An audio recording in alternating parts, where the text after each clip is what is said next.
কোরআনের ছোঁয়া বিআরবি কোরআনের ছোঁয়া। আসসালামু আলাইকুম ওয়া রাহমাতুল্লাহি ওয়া বারাকাতুহু। ইন্নাল হামদালিল্লাহ ওয়াস সালাতু ওয়াস সালামু আলা রাসূলিল্লাহ। আম্মা বা'দ ফাআউযু বিল্লাহি মিনাশ শাইতানির রাজীম। বিসমিল্লাহির রাহমানির রাহিম। ইকরা কিতাবাক কাফা বিনাফসিকা আল-ইয়াওমা আলাইকা হাসিবা। সাদাকাল্লাহুল আযীম। দূরের কাছের দেশের উপবাসীর যারা যেখান থেকে যুক্ত হয়েছেন পবিত্র মাহে রমাদানের পরন্ত বিকেলে জি টিভির পর্দায় আপনাদের অন্তরের অন্তঃস্থল থেকে আন্তরিক মোবারকবাদ জানাচ্ছি। আমি আব্দুল লতিফ সোহাগ গাজী।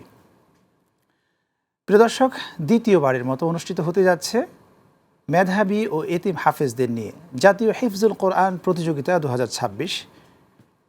বিআরবি কেবল নিবেদিত কোরআনের অনুষ্ঠান powered by Beacon pharmaceuticals limited.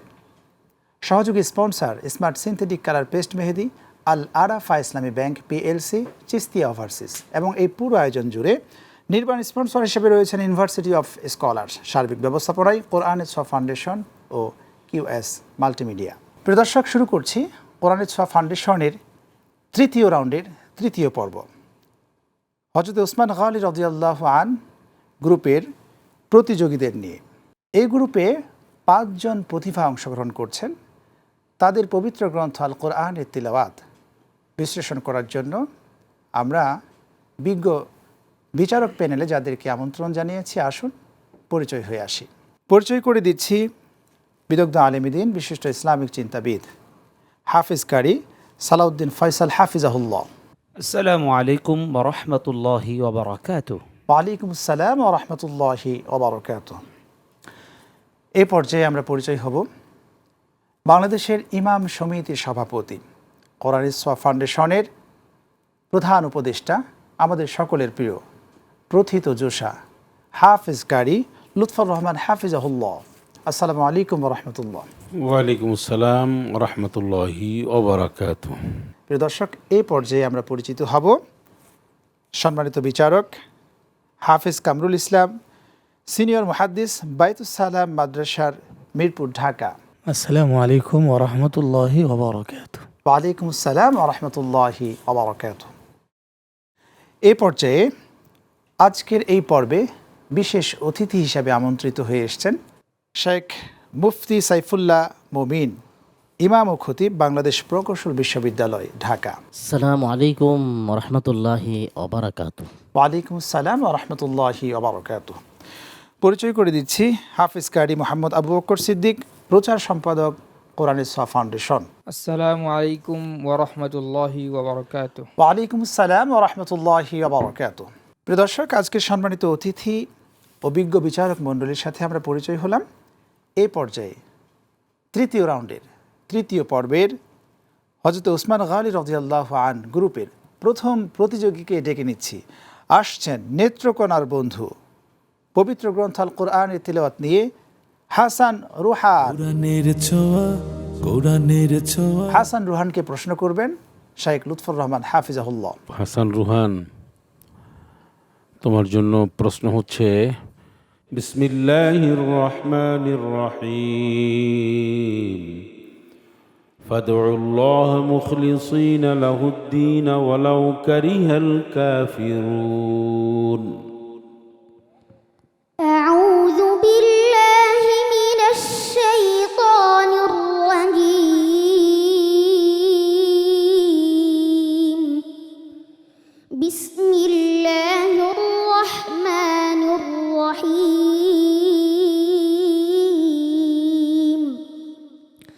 فادعوا الله مخلصين له الدين ولو كره الكافرون.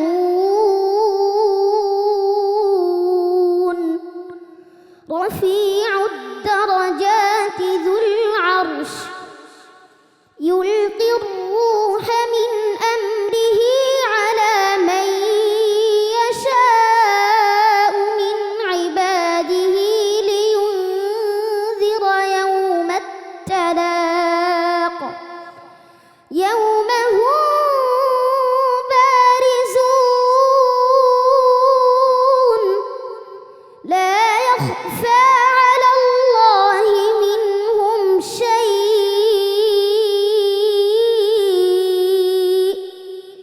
لمن الملك اليوم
والله يقضي بالحق والذين يدعون من دونه لا يقضون بشيء إن الله هو السميع البصير মাশাআল্লাহ, হাসবুক। صدق الله مولانا العظيم তেলাওয়াতের মধ্যে রয়েছে রুহানিয়ত।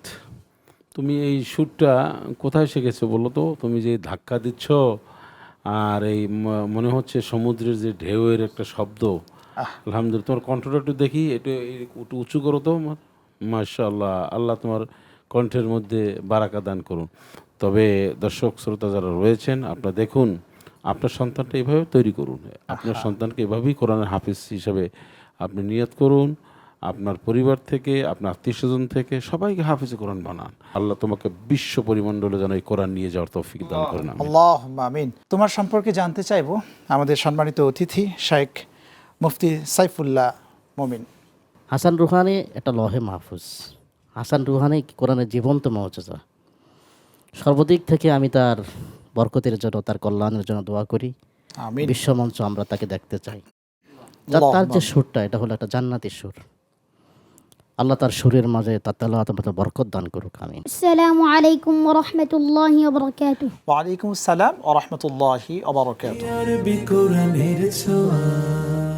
প্রিয় দর্শক, এই পর্যায়ে ডেকে নিচ্ছি হেমায়েতপুরের বন্ধু আব্দুল্লাহ আল মামুনকে। আসছে পবিত্র গ্রন্থ আল কোরআনের তিলাওয়াত নিয়ে। কোরআনের ছোঁয়া, কোরআনের ছোঁয়া। আব্দুল্লাহ আল মামুনকে প্রশ্ন করবেন শাইখ কামরুল ইসলাম হাফিজাহুল্লাহ। তোমার জন্য প্রশ্ন। আউযু বিল্লাহি মিনাশ শাইতানির রাজীম। ওয়ামা আরসালনাকা ইল্লা কাফাতাল লিন-নাসি বাশীরা إلا كافة للناس بشيرا ونذيرا ولكن أكثر الناس لا يعلمون.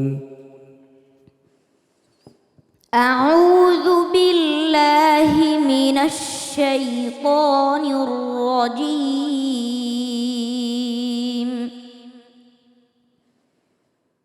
بسم الله الرحمن الرحيم.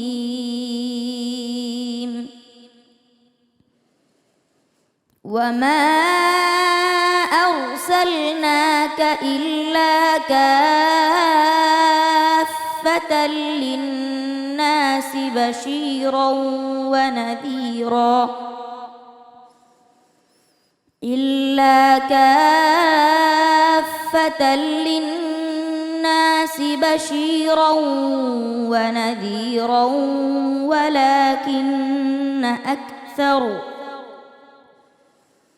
ولكن أكثر الناس لا يعلمون.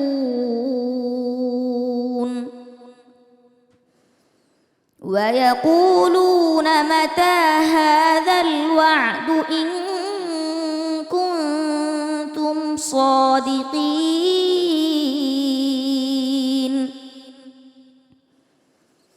قل لكم ميعاد يوم لا تستأخرون عنه ساعة ولا تستقدمون. وقال الذين كفروا لن نؤمن بهذا القرآن ولا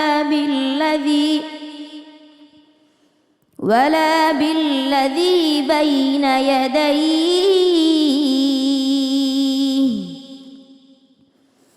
ولو ترى إذ الظالمون موقوفون عند ربهم يرجع بعضهم إلى بعض القول يقول الذين استضعفوا للذين استكبروا لولا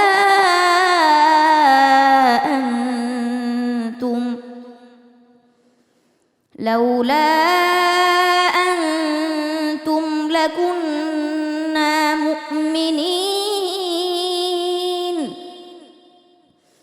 قال الذين استكبروا للذين استضعفوا أنحن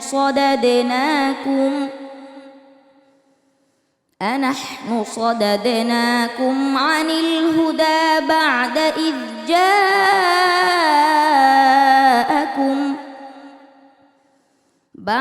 إذ جاءكم بل كنتم مجرمين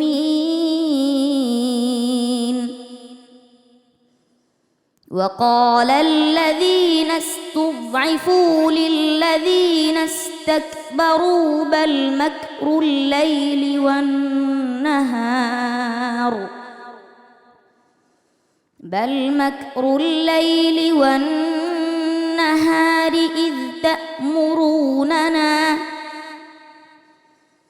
إذ تأمروننا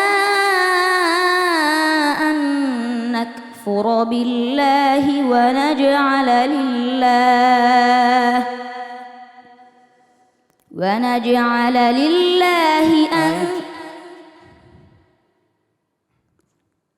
আবার বলো। إذ تأمروننا أن نكفر بالله ونجعل له أندادا وأسروا الندامة لما رأوا العذاب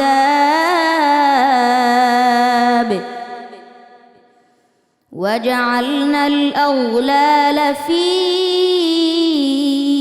أعناق الذين كفروا هل يجزون إلا ما كانوا يعملون صدق الله العظيم মাশাআল্লাহ। আব্দুল্লাহ আল মামুন, তেলাওয়াত করার সময় আরও আত্মবিশ্বাসের সাথে পড়তে হবে, কনফিডেন্সের সাথে পড়বা। তোমার ইয়াদ আরও মজবুত হওয়ার দরকার সামনে সফল হওয়ার জন্য। দোয়া করি। বাকি তোমার সৌত, তোমার তাজবিদ ঠিক আছে আলহামদুলিল্লাহ। আরও চেষ্টা করবে, আরও প্র্যাকটিস করবে। আল্লাহ পাক তোমাকে জাতীয় পর্যায় থেকে আন্তর্জাতিক পরিমণ্ডলেও কবুল করেন। তোমার জন্য শুনবো আজকে সম্মানিত অতিথি আমাদের সাথে আছেন হাফেজ কারি মোহাম্মদ আবু বকর সিদ্দিক। আব্দুল্লাহ আল মামুন, সত্যি তুমি খুব সুন্দর তেলাওয়াত করেছো। তোমার জন্য রইল দোয়া এবং শুভকামনা। মাশাআল্লাহ। আসসালামু আলাইকুম ওয়া রাহমাতুল্লাহি ওয়া বারাকাতুহু। প্রিয় দর্শক, এই পর্যায়ে ডেকে নিচ্ছি নোয়াখালীর বন্ধু তাহমিদকে। আসছেন পবিত্র গ্রন্থ আল কোরআনের তিলাওয়াত নিয়ে। কোরআনের ছোঁয়া তাহমিদকে প্রশ্ন করবেন শাইখ লুৎফর রহমান হাফিজাহুল্লাহ। তোমার জন্য সহজ প্রশ্ন। বিসমিল্লাহির রহমানির রহিম। قل إن كنتم تحبون الله فاتبعوني يحببكم الله. أعوذ بالله من الشيطان الرجيم. بسم الله الرحمن الرحيم.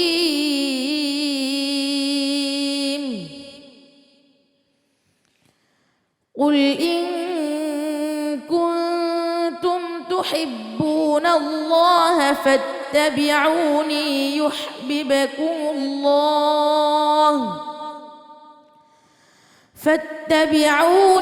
يحببكم الله ويغفر لكم ذنوبكم ومن يطع الله ورسوله أعيد الآية. ويغفر لكم ذنوبكم والله غفور رحيم. قل أطيعوا الله والرسول فإن تولوا فإن الله لا يحب الكافرين إن الله اصطفى آدم ونوحا وآل إبراهيم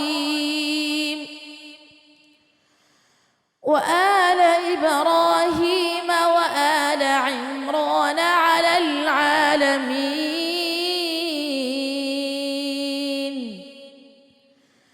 ذرية بعضها من بعض والله سميع عليم إذ قالت امرأة عمران رب إني نذرت لك ما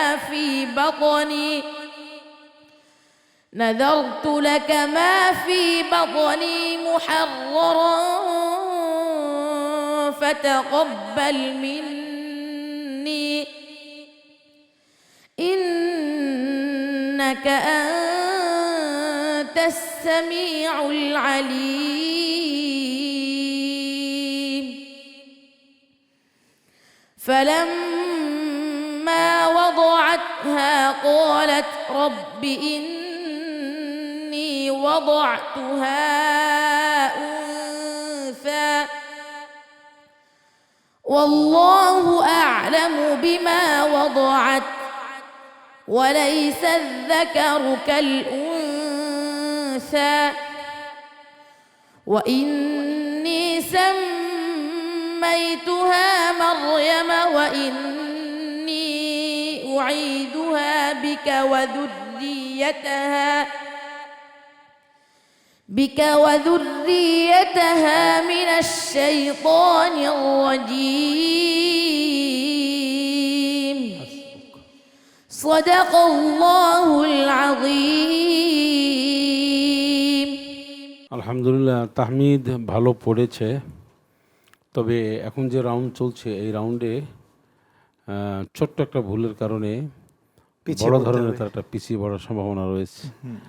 আমরা নিরুৎসাহিত করছি না, তো ভুল একটা পড়েছে, আবার নিজে সে আবার শুধরিয়ে শুধরিয়ে নিয়েছে। নিয়েছে। কিন্তু একটা বড় ভুল করেছে, সেটি হচ্ছে আমাদের দেশে এই ভুলগুলি কম ধরলেও বিশ্বে যত মঞ্চে আছে সেখানে এই ভুলগুলি বেশি ধরে। যেমন অকফ ইফতেদা, তুমি কি বলেছো ওয়াইনি ওয়াইদুহা বিক, আবার তুমি বিকে অযুরিয়াতাহা, এখানে তুমি এই যে মিলাইলা, আগের থেকে তুমি একটু মিলানো উচিত ছিল। তো অর্থের একটা পরিবর্তন আসে। তো একটা এই অকফ ইফতেদা যেটাকে বোঝায় সেটা তোমরা ভালো করে শিখে নেবে। সবচেয়ে ভালো পড়েছো, আলহামদুলিল্লাহ। দোয়া করি তোমরা আরও অনেক অনেক ভালো পড়ো ইনশাআল্লাহ। তোমার জন্য আমরা জানবো সম্মানিত অতিথি শাইখ মুফতি সাইফুল্লাহ। তার তেলাওয়াত সব দিক দিয়ে মাশাআল্লাহ চমৎকার তেলাওয়াত করেছে। তার তাজবিদ, তার মদ গুন্না, উচ্চারণ সব কিছুই আলহামদুলিল্লাহ। কিন্তু তাকে তো এটা স্মরণ রাখা দরকার, এটা হলো একটা মঞ্চ, এটা প্রতিযোগিতা। এবং কোন ধরনের প্রতিযোগিতা? এটা তৃতীয় রাউন্ড। সামান্য একটু ভুল এটা কিন্তু অনেক পিছিয়ে দিবে। তো আমি বলবো যে তার তেলাওয়াতে আরও মনোযোগী হওয়া দরকার। তবে তার মাঝে যে প্রতিভা আছে, বিশ্ব মঞ্চে তাকে নিয়ে যেতে পারে। সব দিক দিয়ে আমি তার তেলাওয়াতের বরকত কামনা করছি আল্লাহর কাছে। মাশাআল্লাহ, আমিন। রব্বে কারিম আপনার এই দোয়া কবুল করুন। আপনাকে অসংখ্য ধন্যবাদ। প্রিয় বন্ধু তাহমিদ, তোমাকে আরও মনোযোগ দিয়ে পবিত্র গ্রন্থ আল কোরআনের তিলাওয়াত করতে হবে, কেমন? আসসালামু আলাইকুম ওয়া রাহমাতুল্লাহি ওয়া বারাকাতুহু। ওয়া আলাইকুম আসসালাম ওয়া রাহমাতুল্লাহি ওয়া বারাকাতুহু। আরবি কোরআনের ছোঁয়া। দর্শক, আমরা একে একে তিনজন প্রতিভার কণ্ঠে পবিত্র গ্রন্থ আল কোরআনের তিলাওয়াত শুনেছি। এই পর্যায়ে হযরত উসমান গনি রাদিয়াল্লাহু আন এই গ্রুপ থেকে ডেকে নিচ্ছি চতুর্থ প্রতিভা রাফিউল ইসলাম। আসছেন পবিত্র গ্রন্থ আল কোরআনের তিলাওয়াত নিয়ে। কোরআনের ছোঁয়া, কোরআনের ছোঁয়া। রাফিউল ইসলামকে প্রশ্ন করবেন শাইখ কামরুল হাসান হাফিজাহুল্লাহ। তোমার জন্য প্রশ্ন। আউযু বিল্লাহি মিনাশ শাইতানির রাজীম। إن الذين كفروا لن تغني عنهم أموالهم ولا أولادهم أعوذ بالله من الشيطان الرجيم بسم الله الرحمن الرحيم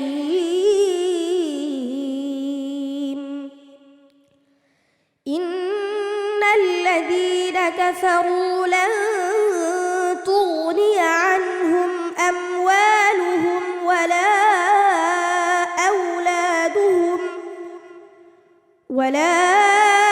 أولادهم من الله شيئا وأولئك هم وقود النار كدأب آل فرعون والذين من قبلهم كذبوا بآياتنا فأخذهم الله بذنوبهم والله شديد العقاب قل للذين كفروا ستغلبون وتحشرون إلى جهنم أولئك هم الخاسرون وبئس المهاد قد كان لكم آية في فئتين التقتا فئة تقاتل في سبيل الله وأخرى كافرة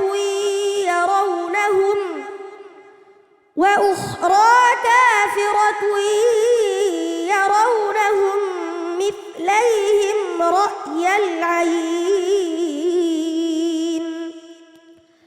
والله يؤيد بنصره من يشاء إن في ذلك لعبرة لأولي الأبصار زين للناس حب الشهوات من النساء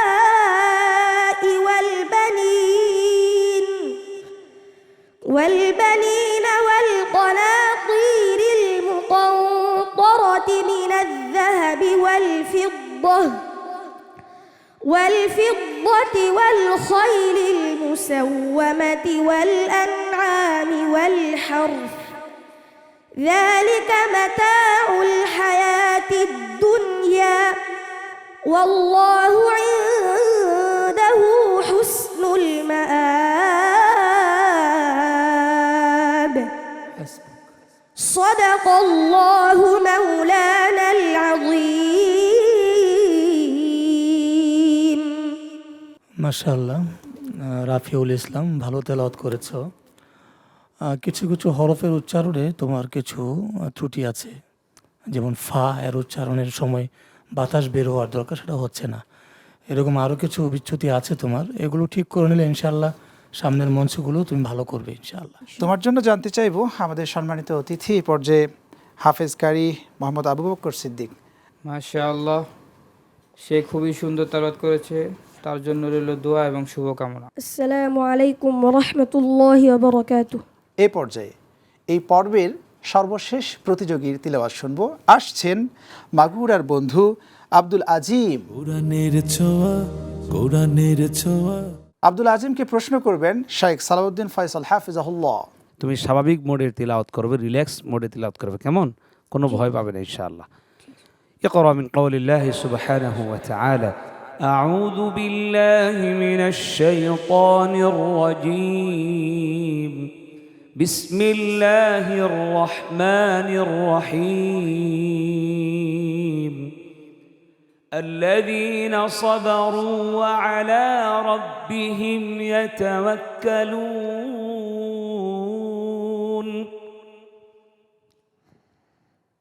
أعوذ بالله من الشيطان الرجيم. بسم الله الرحمن الرحيم. الذين صبروا وعلى ربهم يتوكلون. وكأين من دابة لا تحمل رزقها الله يرزقها وإياكم وهو السميع العليم. ولئن سألتهم من خلق السماوات والأرض وسخر الشمس والقمر ليقولن الله فأنى يؤفكون. الله يبسط الرزق لمن يشاء من عباده ويقدر له إن الله بكل شيء عليم. ولئن سألتهم من نزل من السماء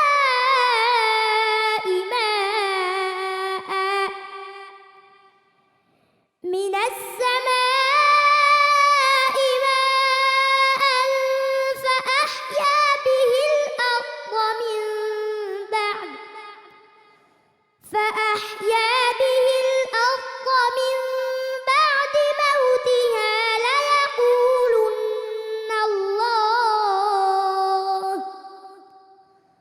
قل الحمد لله بل أكثرهم لا يعقلون. حسبك. صدق الله العظيم. মাশাআল্লাহ আব্দুল আজিম, তুমি অনেক ছোট বয়সে কিন্তু মাশাআল্লাহ জাতীয় পর্যায়ের মঞ্চে অনেক সুন্দরভাবে তেলাওয়াত করেছো। তোমার প্রতি আমার মুলাহাজা হলো, যখন তুমি তেলাওয়াত করবে তোমার বয়স তোমার সক্ষমতার দিকে লক্ষ্য করে তুমি তেলাওয়াত করবে। 2 নম্বর তোমার জন্য মুলাহাজা, হরফগুলির উচ্চারণ আরও বিশুদ্ধ হওয়া দরকার। তোমার উজ্জ্বল ভবিষ্যৎ কামনা করছি। এ পর্যায়ে জানতে চাইবো আমাদের সম্মানিত অতিথি শেখ মুফতি সাইফুল্লাহ মবিন। মাশাল্লাহ, অনেক চমৎকার। কিন্তু সে যখনই তেলাওয়াত করছে আমার মনে হচ্ছে যে কোনো বিশ্বমানের কারি তেলাওয়াত করছে। মাশাআল্লাহ। সর্বদিক থেকে আমি তার কল্যাণ কামনা করছি। আসসালামু আলাইকুম ওয়া রাহমাতুল্লাহি ওয়া বারাকাতুহু। ওয়ালাইকুম আসসালাম ওয়া রাহমাতুল্লাহি ওয়া বারাকাতুহু। আরবি কোরআনের ছোঁয়া। প্রিয় দর্শক, একে একে 5 জন প্রতিভার কণ্ঠে পবিত্র গ্রন্থ আল কোরআনের তেলাওয়াত শুনলাম। এর মাঝে তৃতীয় রাউন্ডের তৃতীয় পর্বের হযরত উসমান গালি রাদিয়াল্লাহু আনহু গ্রুপের প্রতিভাদের কণ্ঠে পবিত্র গ্রন্থ আল কোরআন তেলাওয়াত শুনলাম। এ পর্যায়ে আমরা প্রিয় বন্ধুদের ফলাফল ঘোষণা করব। বিজ্ঞ বিচারক মণ্ডলী গণনা করছেন কারা থাকছে এবং কারা কোরআনের সবার এই মঞ্চ থেকে বিদায় নিচ্ছে। অল্প কিছুক্ষণের মধ্যেই আমরা জানতে পারবো ইনশাল্লাহ। তার পূর্বে আমি ডেকে নিতে চাই মঞ্চে হযরত উসমান গালি রাদিয়াল্লাহু আনহু গ্রুপে যারা আজকে অংশগ্রহণ করেছেন প্রিয় বন্ধুদের। প্রিয় দর্শক, তৃতীয় রাউন্ডের তৃতীয় পর্বের প্রতিভারা ইতিমধ্যেই আমাদের মঞ্চে এসছে। আমরা ফলাফলের জন্য প্রস্তুত হয়েছি। ইতিমধ্যে বিজ্ঞ বিচারক মণ্ডলী আমার হাতে ফলাফল তুলে দিয়েছেন। আমরা দেখছি আমাদের বন্ধুরা অনেকের মন খারাপ, কেউ কান্না করছে। আমাদের এই 5 জন বন্ধু থেকে কোরআনের ছোঁয়ার এই মঞ্চ থেকে 2 জন বন্ধুকে বিদায় নিতে হবে। 1 জন বন্ধু হবেন গ্রুপ চ্যাম্পিয়ন, 3 জন বন্ধু যাবেন চতুর্থ রাউন্ডে। প্রিয় দর্শক, এ পর্যায়ে আজকের গ্রুপের যে গ্রুপ চ্যাম্পিয়ন হয়েছেন হযরত উসমান গালি রাদিয়াল্লাহু আনহু গ্রুপ থেকে, তার নাম ঘোষণা করছি। আমরা দেখছি আমার হাতে বিজ্ঞ বিচারক মণ্ডলী যাকে সর্বোচ্চ নম্বর দিয়ে এই গ্রুপ থেকে চ্যাম্পিয়ন বানিয়েছেন। এ পর্বে গ্রুপ চ্যাম্পিয়ন হয়েছে হাসান রুহান, ছোট্ট বন্ধু হাসান রুহান। মাশাআল্লাহ, আলহামদুলিল্লাহ। হাসান রুহান, প্রিয় বন্ধু, তুমি গ্রুপ চ্যাম্পিয়ন হয়েছ। ছোট্ট বন্ধু, আলহামদুলিল্লাহ, মাশাআল্লাহ। প্রিয় দর্শক, আমরা দেখছি সে গ্রুপ চ্যাম্পিয়ন হয়েছে। ওর মনের মধ্যে উপলব্ধি তৈরি এখনো কিন্তু হয়নি, কিন্তু পবিত্র গ্রন্থ আল কুরআনের তিলাওয়াত তাকে এমন একটি পর্যায়ে নিয়ে এসছে, তাতে বোঝাই যায় যে রব্বে কারিমের এই বাণীগুলো যারাই মনের মধ্যে ধারণ করবে, রব্বুল আলামিন তাকেই সম্মানিত করবেন। প্রিয় দর্শক, যে কাজটি করতে সবসময়ের জন্য আমাদের কষ্ট লাগে, কোরআনের ছোঁয়ার এই মঞ্চ থেকে দুজন বন্ধুকে বিদায় নিতে হবে। বিজ্ঞ বিচারক মণ্ডলী যে নম্বর দিয়েছেন, তাতে আমি দেখছি সর্বনিম্ন নম্বর পেয়ে কোরআনের ছোঁয়ার এই মঞ্চ থেকে দুজন বন্ধুকে বিদায় নিতে হচ্ছে। কে হতে পারে যারা আমাদেরকে কোরআনের এই ছোঁয়ার মঞ্চ থেকে বিদায় নিয়ে চলে যেতে চাও? তোমাদের মধ্য থেকে আব্দুল্লাহ আল মামুন, তাহমিদ, আব্দুল আজিম নাকি রফিউল ইসলাম? আমরা দেখছি বিজ্ঞ বিচারক আমার হাতে যে ফলাফল দিয়েছেন, এ পর্যায়ে এই গ্রুপ থেকে কোরআনের ছোঁয়ার মঞ্চ থেকে বিদায় নিচ্ছেন রফিউল ইসলাম। রফিউল ইসলাম আমাদের কোরআনের ছোঁয়ার মঞ্চ থেকে বিদায় নিচ্ছেন আরও একজন বন্ধু তাহমিদ এবং রফিউল ইসলাম। আমরা দেখছি ইতিমধ্যে একজন বন্ধু অনেক কান্না করছেন, শুরু থেকেই সে কান্না করছেন। সে বুঝতে পেরেছে যে আসলে আজকের এই আয়োজনে সে যথেষ্ট পরিমাণের যে এফোর্ট দিয়ে তিলাওয়াত করার কথা ছিল সেটা সে দিতে পারেনি। তাই বিজ্ঞ বিচারক মণ্ডলী যে নম্বর তাকে দিয়েছেন, সে তালিকায় আমরা দেখছি তাকেও আজকে কোরআনের এই ছোঁয়ার মঞ্চ থেকে বিদায় নিতে হচ্ছে। এই জায়গা থেকে তোমাদেরকে শিক্ষা নিতে হবে। তোমাদের উস্তাদগণ তোমাদের কথায় কথায় ভুল ধরেছে, কথায় কারেকশন করতে হবে। সামনের দিনের জন্য কিভাবে প্রিপারেশন নিয়ে এই জাতীয় মঞ্চে আসতে হবে।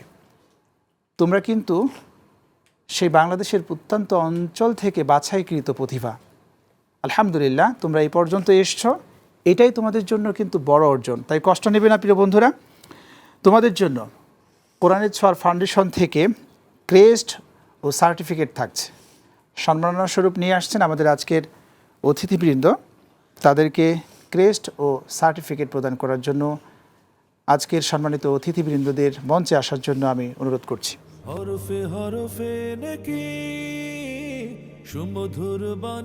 ইতিমধ্যে আমরা দেখছি সম্মাননা স্বরূপ ক্রেস্ট এবং সার্টিফিকেট তুলে দিচ্ছেন আমাদের সম্মানিত অতিথিবৃন্দ তাহমিদ এবং রফিউল ইসলাম।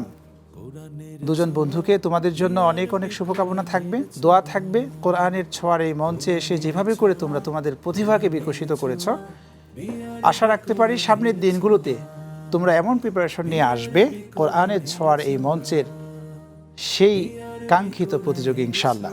প্রিয় দর্শক, আপনারা দেখলেন বিআরবি কেবল নিবেদিত কোরআনের ছোঁয়া অনুষ্ঠান, powered by Beacon pharmaceuticals PLC, সহযোগী sponsor smart synthetic colour paste Mehedi, Al Arafah Islami bank PLC, চিস্তিয়া ওভারসিজ। এবং এই পুরো আয়োজন জুড়ে নির্মাণ স্পন্সার হিসেবে রয়েছেন ইউনিভার্সিটি অফ স্কলার্স।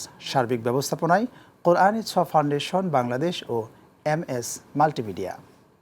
দর্শক, আজ এই পর্যন্ত। আগামী পর্ব দেখার আমন্ত্রণ জানিয়ে বিদায় নিচ্ছি। রব্বে কারিম সকলকে ভালো রাখুন, সুস্থ রাখুন নিরাপদে। আল্লাহ হাফেজ। আসসালামু আলাইকুম ওয়া রাহমাতুল্লাহ। বিআরবি কোরআনের ছোঁয়া।